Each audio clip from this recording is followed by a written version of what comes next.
This easy 5 ingredient dinner has quickly become one of my favorites. It is cheesy, it is meaty, and has the perfect sauce to go with it. So first in a saucepan, we're going to be browning up our ground beef. I am using the 83% lean, 17% fat, which is perfect for this recipe. And for seasonings, I just like doing a touch of Italian seasoning. It has all the spices and herbs that you really need. We're just going to cook this up in a pan until it is all browned up. So once your ground beef is perfectly cooked, we're just going to tilt the pan to the side. And I like throwing a paper towel just to soak up a little bit of the excess grease. This is the easiest way to do it.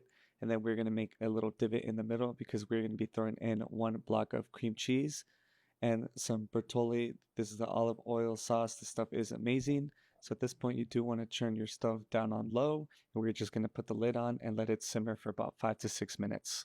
So while we have our ground beef and sauce mixture simmering, we're just going to throw in some rotini pasta. Always make sure you throw a little bit of salt into the water. It is just going to give it a lot of flavor and give us some starchy water at the end that we can throw in our sauce to help it thicken up.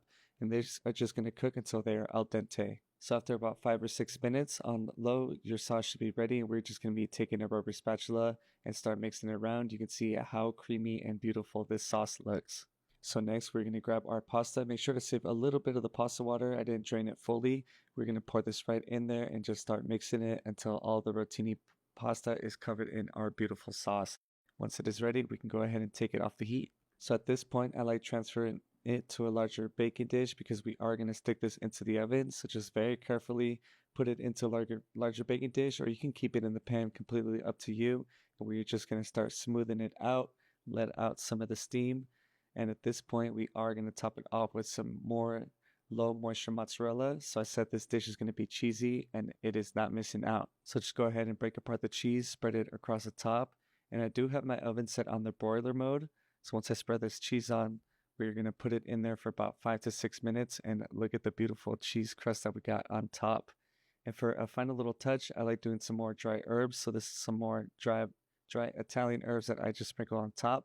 It looks aesthetically pleasing and it is going to give it that last little layer of flavor. I mean, look at this cheese pool. I'm telling you, this dinner is so easy. You will absolutely love it. All it takes is about 5 ingredients and some spices you have in your kitchen, and you're going to have yourself such an awesome weeknight meal. Enjoy.